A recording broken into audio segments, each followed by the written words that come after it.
What I do is inconsequential. Why I do what I do is I get to shorten people's journeys every day.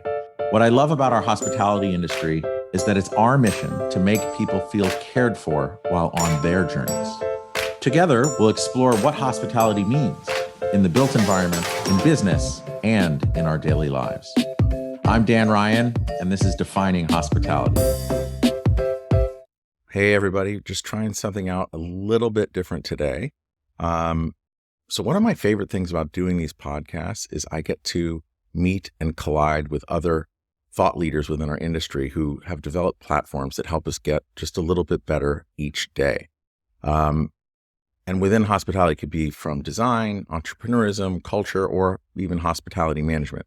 So today, I'm going to introduce you to one of these platforms that my friend Josiah McKenzie came up with called Hospitality Daily. It's a podcast and a newsletter. Josiah, who's also a past guest from Defining Hospitality, I think it was episode 60. I think we called that one Surprise and Delight, which I think we can all get better at surprising and delighting everyone.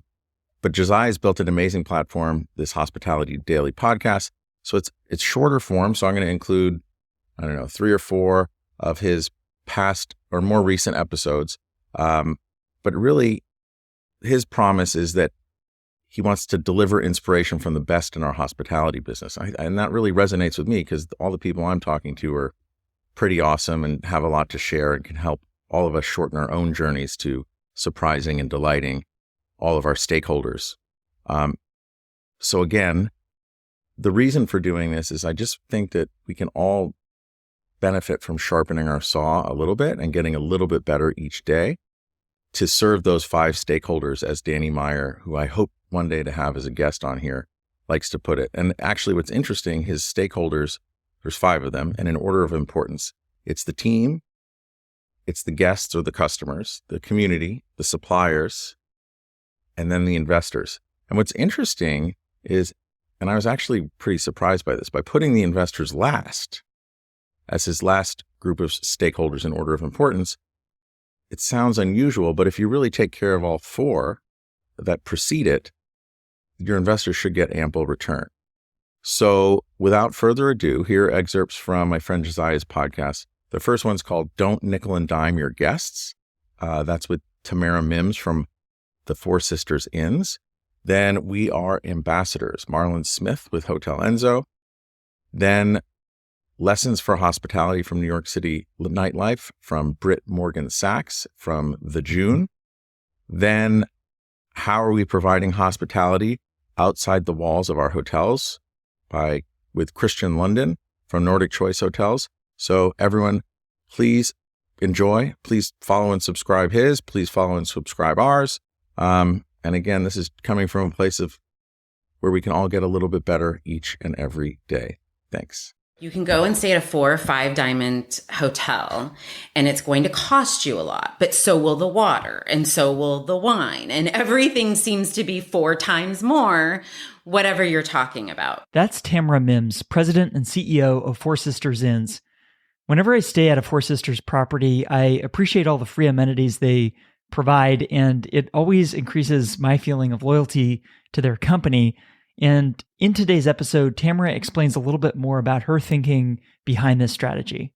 Our hotels, it can be expensive, but we always are cost conscious on that room rate to ensure that while our expenses have increased, of course, and everything has gone up, we're trying to find that delicate balance of raising our room rates, but also a guest really does feel like there's a value to it. We've always continued with the full breakfast, the wine and cheese or the wine and hors d'oeuvres that we do in the afternoon, freshly baked cookies. At most locations, we don't have a charge for parking. We never charge for internet. Try to find items that don't cost us a lot, but that are like, wow, that's kind of cool. So many of our hotels have bicycles, complimentary. We're not charging for them. You're welcome to take it out. And half the time, or most of the time, It's more just how fun it sounds. Oh, look, we could take bicycles out, and no one's actually taking them out. So it's trying to find items like that can be really special to when someone's planning and preparing and thinking about a property. And even when they actually do take the bicycles out, it's a nice little bonus. At Newport Beach, we have beach chairs and we have coolers and beach umbrellas because no one wants to travel with all that stuff. And we know you're going to want it. And so we might as well just offer it, and it's not costing us anything. Yes, of course we purchase it, but there's not an ongoing expense.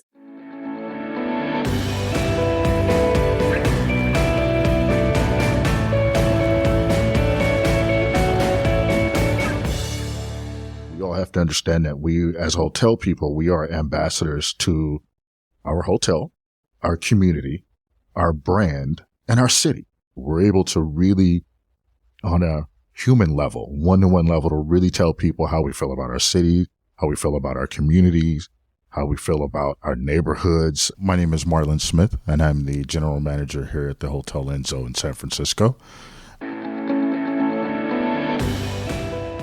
Welcome to Hospitality Daily. I'm your host, Josiah McKenzie. I'm really excited to bring you today's story because the Hotel Enzo's opening up just down the street from my home in San Francisco. Sometimes San Francisco gets some negative press in the media, but as someone who grew up here and lives here now, I know just how beautiful the city is. And so I'm really interested in the role of hospitality for telling a more accurate story of what a place is actually like. Here's Marlon explaining a little bit more about his own journey to hospitality leadership and how that informs how he thinks about this today. I think hotels are an extension of my childhood. I grew up on military bases. I'm a military kid. My father's a retired U.S. Army. I was surrounded by lots of different cultures, ethnicities, age groups. In the military world, you don't get to choose who your neighbor is. So there's no such thing as you living in a particular neighborhood that only has one particular group of people or one particular age group. So for me, being in hotels and being surrounded by so many different cultures, ethnicities, it's fun for me. And it's truly an extension of everything that I've had in my childhood. All right, now that you have that context, I want you to hear Marlon explain what it looks like to be an ambassador and provide remarkable hospitality. I think it really boils down to treating people as if they were coming to your home. We have a hotel. We have 131 rooms, but you have to treat every single guest as if that guest is your one and only guest. And you have to think of their needs and the attention to their needs like you do when you bring someone to your house. Like naturally, if you see someone in your house and you think that they're cold, you're going to ask them, are you cold? Would you like me to turn on the heater? Would you like something to drink? But there are a number of questions that are always out there because you're always worried about how they feel and whether or not they're comfortable. And then naturally you want them to come back. And that's pretty much what hospitality is. You have to be on the forefront of thinking what the guests may need. You have to be on the forefront of actually reading body language and understanding when people may look confused or a little bit lost. My wife is a San Francisco native, and I remind her all the time that she lives in a destination city. I remind her that there are people from all over that save up time and money to come see San Francisco. You have to put yourself into their place. You have to think from their mindset. And you want them to have fun just like you want to have fun whenever you go anywhere else. And so that's what it's about. I think it's understanding empathy and just putting yourself in other people's shoes. And from there, I think everything else works itself out because the intent is there and it's a good intent and it's a true effort that's made.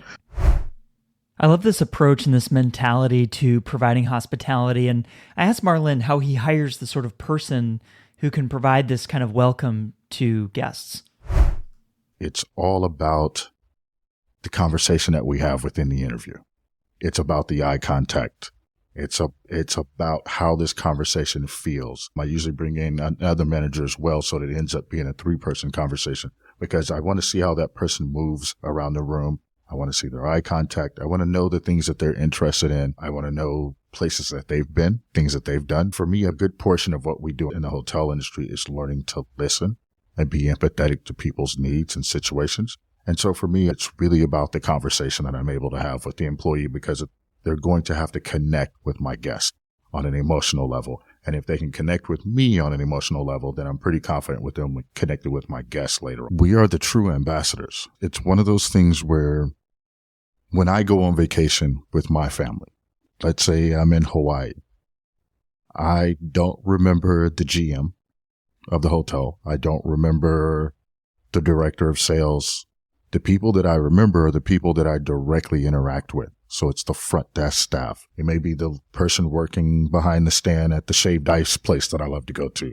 But that's what we do as travelers. We go to those people and we ask those people for information, and they provide us the keys to the local experiences, not the tourist experience, but the local experience. And that is what a vacation is all about. That is what a trip is all about. When you go anywhere with your family, you want to experience something new. You want to watch your kids experience something new. So if you're in an area that doesn't have the benefits of a Japantown, this is a beautiful area for you and your kids to walk around for 5 or 6 hours and actually get some history on Japantown and history on the culture itself, believe it or not. We open the doors and we provide new experiences for people coming to our city. I know for me as a hospitality person, it's actually fun to talk to a person about what they want to do in the city, and they're asking me about true local stuff. We're able to really, on a human level, one-to-one level, to really tell people how we feel about our city. So in many ways, we get to be private cheerleaders almost in a way. Whether you call it being an ambassador or a cheerleader, I love this concept. It's all about anticipating what someone is going to be thinking about, what they're going to be feeling when they're thinking about visiting your city or your neighborhood, and doing all you can to anticipate their needs, provide a warm welcome to them. This is hospitality at its best, and Marlon and his team at Hotel Enzo do a remarkable job with this. I'd love to get your take. What opportunities do you see to be an ambassador of your city, of your neighborhood, for your hospitality business? Let me know on the Hospitality Daily LinkedIn page.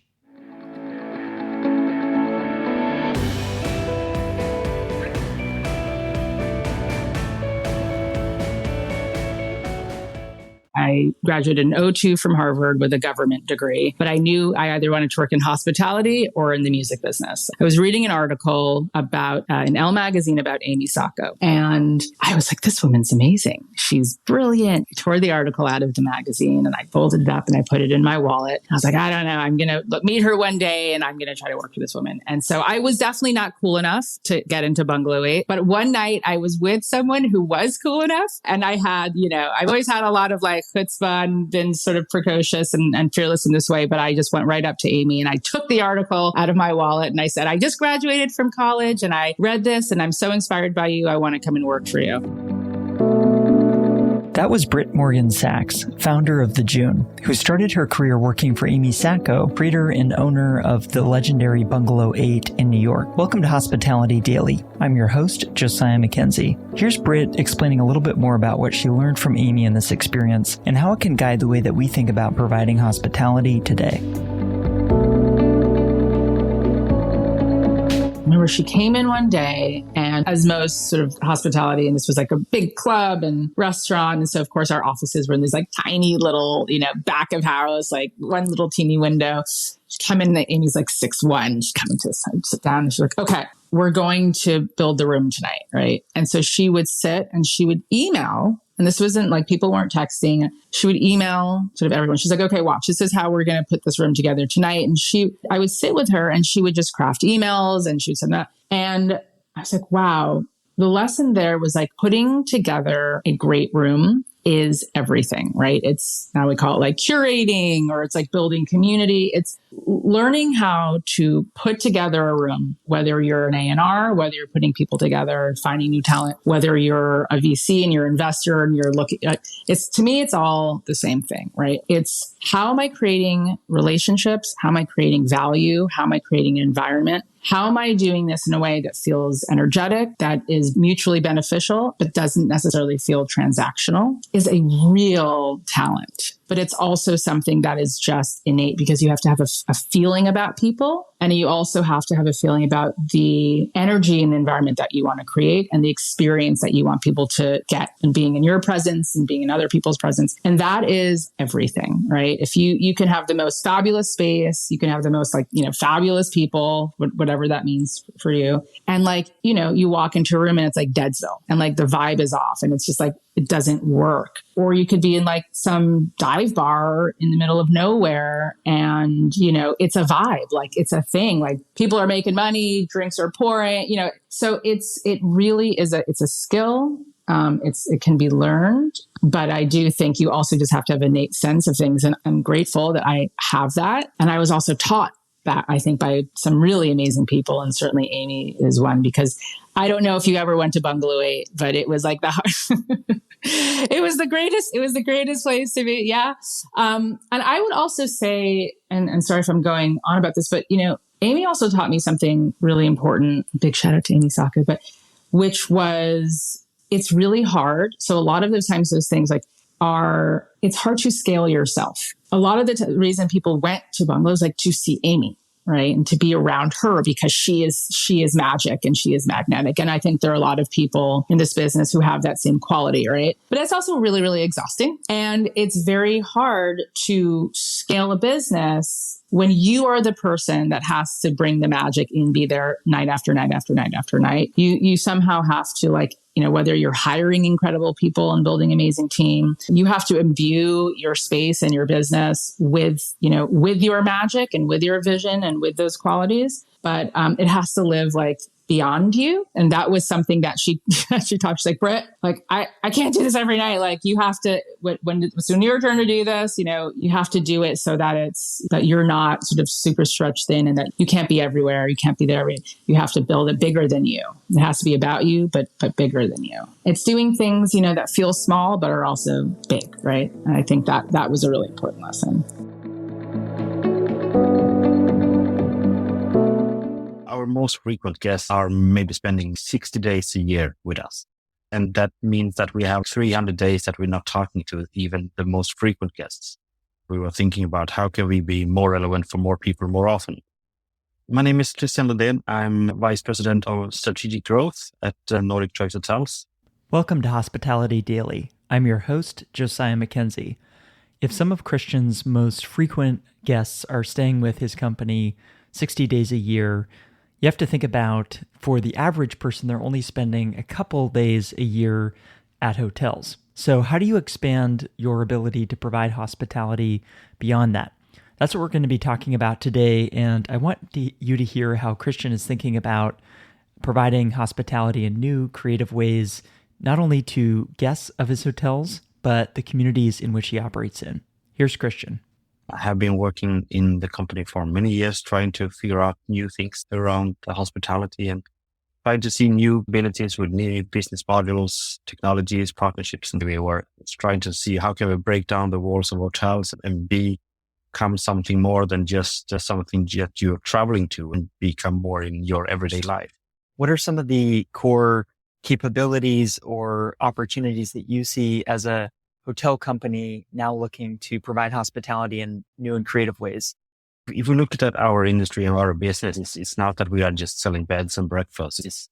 We are creating an experience, something really nice. The worst thing with hotels is that you need to check out sometime. So how can we deliver this kind of nice feeling and this nice atmosphere and surroundings and experiences, even if you are not spending time in our hotels? So we started even earlier before the pandemic as well, trying to see how can we give these kind of services for our guests, even in their own home. So trying to bring that nice hotel feeling into our members' own home. So we started a service that we still have called Hotel Feeling, where we actually come out and these kind of cleaning services with a plus. So you can actually order services from the hotel where we come and clean. We make we're bringing linen and bathrobes and soaps and everything and make it feels like you have your own little hotel room with everything connected to that in your own home. So that kind of subscription service that we offer already. So that is one way to deliver that nice hotel feeling. But Then, of course, there's other places. So how can we be giving this kind of hotel feeling in other places? I mean, during work, or if it's transportation, or in your like free time. So this is what we are looking into now. How can this hotel feeling maybe become more in the workplace? We see a lot of co-working places are trying to more or less copying what you're doing in a hotel. So why shouldn't we be able to do that as well in our version? So bringing a hotel feeling and that kind of extra services that, especially now where we see you work in a different way than maybe you did some years ago, and the workplace is becoming more like a social place. And then you're probably working at home where you try to get some peace and quiet and can do some real work. And then you're using the offices as somewhere when you can meet your colleagues and talk and interact in a social way. So a lot of thoughts are around how we can spend more time in the offices. And here is a lot of thoughts around from the companies that we are working with, and big companies that actually see that getting this kind of nice hotel breakfast or lunches or workouts or spa or after work, whatever you can bring to the table in your offices that makes people want to come to the offices is many things that you already see in hotels.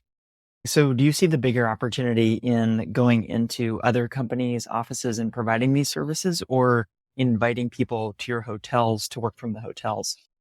I see both ways, actually. We have been asked from really huge companies to look into creating their environment for the new head offices. So they see the benefits, of course, that someone with that by creating these communities and then places where people like to meet and be instead of having some corporate doing it for them. So then I think that is one possibility. But of course, it's also bringing them to us. So we become more relevant as well in our neighborhood for people that to have some good place to stay, but also we already have all the facilities. So the gym is maybe not used that much during the day. So it's better than to have someone else from the neighborhood working in our hotels, becoming a part of our community, even if you're not traveling.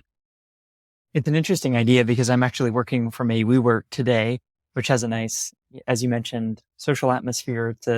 It's an open community space, but hotels have amenities that WeWork does not have.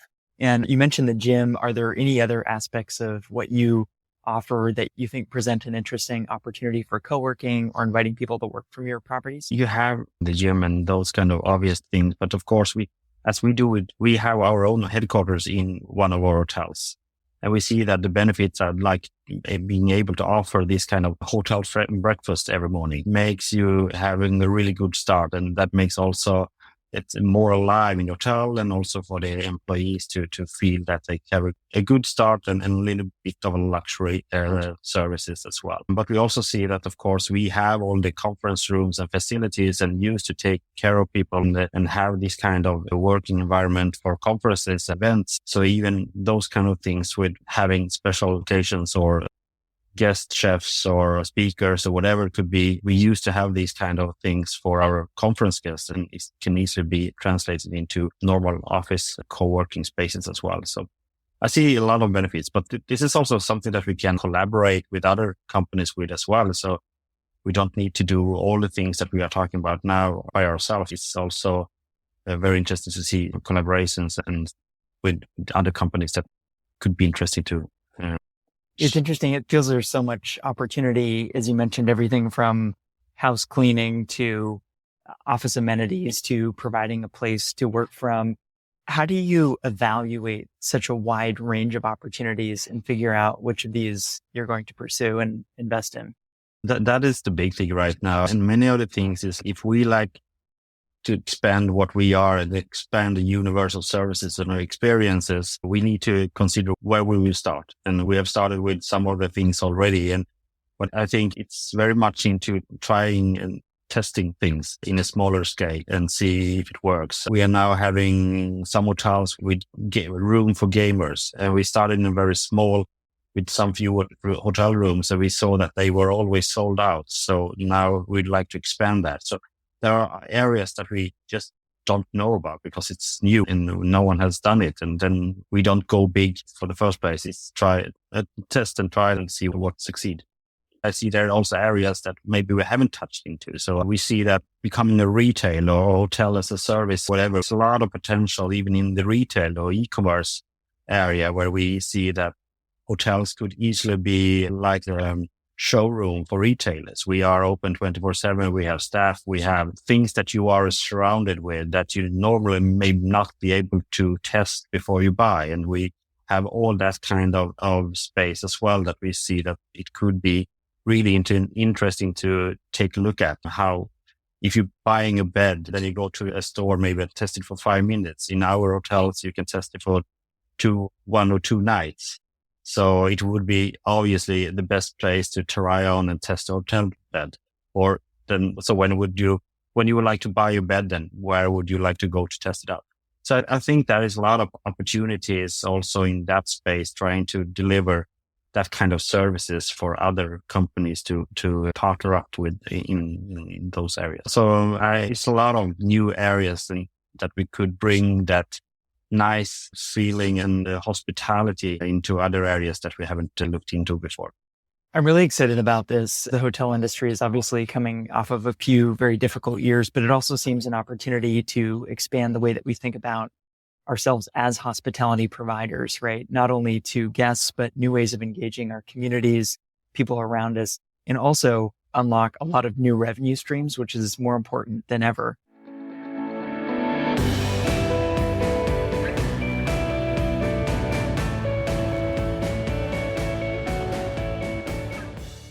Hospitality Daily is brought to you by hoteloperations.com, my website that shows you how to empower your teams to deliver results. Every Monday morning, I publish a weekly briefing that includes new case studies, research, and how-to guides that I've written with input from top hotel operations leaders around the globe. Sign up to receive this for free at hoteloperations.com/newsletter. I'm also working on another project that might interest you. People often ask me what technology they should use to run their hospitality business. It's hard to know which of the many different property management systems is best. Rather than answering this question myself, I want you to hear the experiences of others.